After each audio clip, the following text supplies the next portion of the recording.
એને મને લાગે છે કડવો ટેસ્ટ આવ્યો હશે કદાચ, તો નથી ખાધું. અને મેં પણ ખાધું. બહુ સ્વીટ છે ને મસ્ત એકદમ પોપઈ.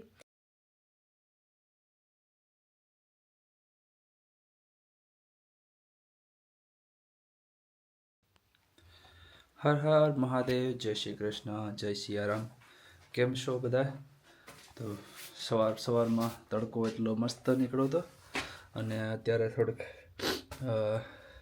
ડાઉન થઈ ગયું, વાદળા જાય છે અને સવારના પૂરમાં જો કબૂતર છે ને બહુ બધા આવી ગયા ઘરે, તો થોડાક દાણા નાખ્યા એવા 2 વાર અને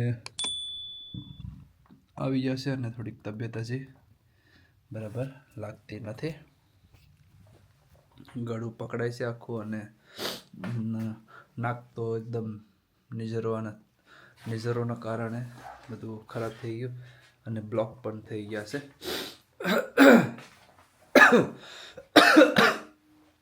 અને થોડીક તબિયત બહુ જ બગડી ગઈ.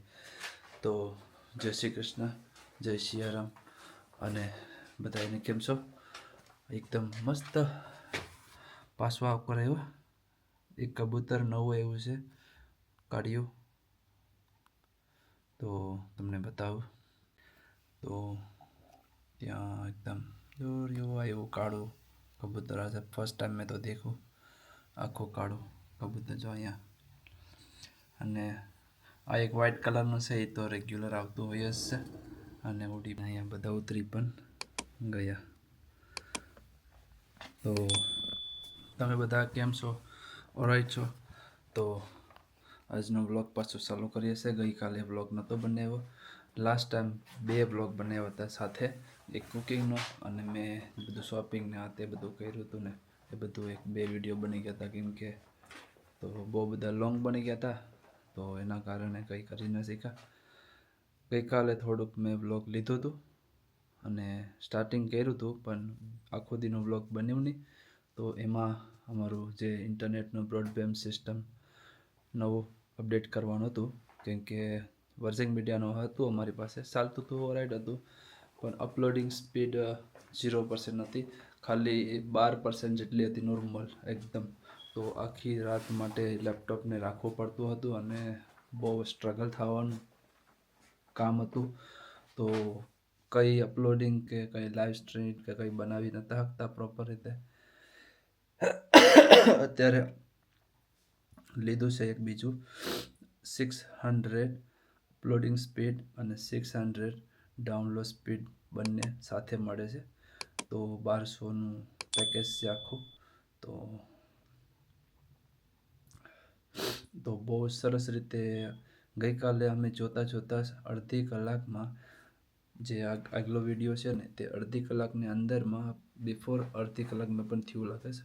20 મિનિટમાં અપલોડ થયું અને 10 મિનિટમાં એનું સેટઅપ હોય, પ્રોસેસિંગ ને બધું, એ 10 મિનિટમાં એ થયું. તો અડધી કલાક બધું થયું. પેલું છે ને તો આખી રાત મારે રાખવો પડે લેપટોપ, તો સવાર જતાં મને ખબર પડે કે અપલોડિંગ થઈ ગયું છે એમ. તો ખબર નહીં કેવું બ્લોગ છે હતા ક્વોલિટી, એ નથી ખબર, હજી મેં પણ જોયું નથી. તો ચલો જોઈ લેજો તમે આગલા બ્લોગમાં. જે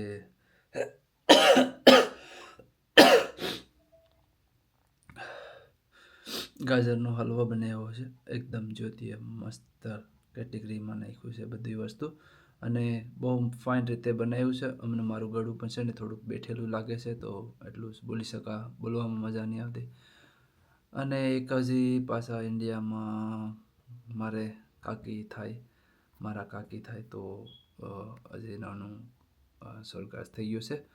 ગઈકાલ 2 દિવસ થઈ ગયા અત્યારે, તો ત્યાં પણ જવાનું છે. અને લેસ્ટરમાં એક જગ્યાએ બેઠવાનું રાખ્યું છે, તો ત્યાં પણ જવાના છે અમે લેસ્ટરમાં બેઠવા માટે. તો જ્યોતિને મેં કીધું છે કે 1:30 વાગે હું તને વેકઅપ કરીશ. હું વેઇટ કરું છું એનું કે ઉઠી જાય તો શું બંને સાથે જઈએ અને આવી જાય જઈને. કેમ કે આજે કદાચ જ્યોતિની રજા પણ છે, તો બ્લોગમાં કંઈક લઈશું નવું, અપડેટ પણ આપશું તમને ને કંઈક મસ્ત એવું સારું બનાવશું કેટેગરીમાં. અને ગળાનું ખાસ કોઈ મેરે સોલ્યુશન હોય તો કહેજો. ગળું એકદમ ડ્રાય થતું જાય છે અને નાકમાંથી પાછા પાણી ચાલુ થતા જાય છે. તો હજી પણ ઘરે જ છે, કંઈ ગયા નથી. ગઈકાલે તે દિવસે મેં કીધું કે હું કંઈ જવાનું નથી, પણ જ્યોતિએ કીધું કે ચા માટે દૂધ નથી અને ફ્રૂટ પણ નથી, તો પછી મારે જવું પડ્યું પાછું. કેમ કે જ્યોતિને ઉઠે ને બધું પકાવવાનું ના તે કરે તા ટાઈમ વયો જાય તો કંઈ થાય નહીં. તો પછી પાછો મેં ગયો અને અસદામાં અને હલ્દીમાં બંનેમાં શોપિંગ કરીને આવ્યો હતો. એ આખો એક બ્લોગ બનાવ્યો હતો અને એક ગઈકાલે બ્લોગ બનાવ્યો તે ગાજરના હલવાનો. તો એટલા દિવસના 2 બ્લોગ બની ગયા હતા, પણ એક કરીને 2 દિવસ યુઝ કર્યા. ગઈકાલે કઈ વસ્તુ બનાવ્યું નહોતું, કેમ કે ગઈકાલે જ્યોતિનો પણ અને મારો બંનેનો અવાજ ગયો હતો આખો ને બહુ હાલત ખરાબ હતી. તો આજે પણ છે ઉધરસ ને એવું બધી, પણ તમે તમારું ધ્યાન રાખજો. વિડીયોમાં નવા આવ્યા હોય ખાસ સબસ્ક્રાઈબ અને વિડીયોને શેર કરજો અને કોમેન્ટમાં લખજો કેમ લાગ્યો વિડીયો. અને જય શ્રી કૃષ્ણ. રાધે રાધે, જય શ્રી કૃષ્ણ, હર હર મહાદેવ, જય સિયારામ અને જય માતાજી બધાને. તો કેમ છો બધા? ચલો, તો નવા બ્લોગમાં બધાનું સ્વાગત છે. અને આજે તો રસોઈ બનાવવાનું નથી, આજે જમી લીધું બધાએ. મસ્ત મગ અને રાઈસ બનાવેલા હતા, કેમ કે મમ્મી આજે જલ્દી રસોઈ બનાવવાનું કીધું હતું તો બનાવી નાખી. પ્રફુલ પણ ઘેરે હતા અને અહીંયા મમ્મીને કોઈ ગિફ્ટ મીન્સ કે પપૈયું લાઈક ભાણેજની મળ્યું હતું, તો મમ્મીના મામાની તિથિમાંથી તો અહીંયા મસ્ત પપૈયું કાપ્યું અને શાસ્તીએ તો બહુ ખાધું. ધ્યાનજીને આપ્યું તો ન ખાધું, કેમ કે એને એટલું જ ખાધું. એને મને લાગે છે કડવો ટેસ્ટ આવ્યો હશે કદાચ, તો નથી ખાધું. અને મેં પણ ખાધું. બહુ સ્વીટ છે ને મસ્ત એકદમ પપૈયું તો ઇન્ડિયામાં ખાવાની બહુ મજા આવે, પણ લાઈક ઇન્ડિયામાં પણ અમે પપૈયાનું ઝાડ વાતા ઘરની બાજુમાં જ, અને પપૈયા પાકે એટલે ત્યાંથી તોડીને ખાતા. હવે અહીંયા લંડનમાં તો પપૈયા ના થાય, તો ચાલો આપણે ટ્રાય કરીએ કે લંડનમાં પપૈયા ઉગી. આ બી હશે ને આપણે ઉગાવવાનું છે. પ્રફુલ ઓકે કરીશ, ત્યાંથી કંઈ કામ કરીશ, ખબર નહીં શું કરીશ. તો ચાલો, જોબ પર જવાનું છે, તો જોબ પર આજે લેટ જવાનું છે થોડું, તો વેટ કરીએ. હજી ટાઈમ છે આપણી પાસે, તો ઘરમાં કંઈ કામ કરવાનું હોય તે પતાવીએ, કેમ કે આપણે ઉઠતા જ લેટ હોય છે, કેમ કે નીંદર જ લેટ આવે. 8-10 વાગી જાય. આવીએ તો જલ્દી આવી જતા હોય, પણ નીંદર ન આવે એના કારણે. તો ચલો, આજે રસોઈ બનાવવાનો પ્લાન તો નથી, નેક્સ્ટ ડે બનાવશું કંઈ. અને તમે જઈશું ઉપર ને થોડું કામ પતાવવાનું છે, તો કામ પતાવીએ. અને ધ્યાનજી કહેશે શાવર લેવા માટે, એટલે કે નાવા. ધ્યાનજી,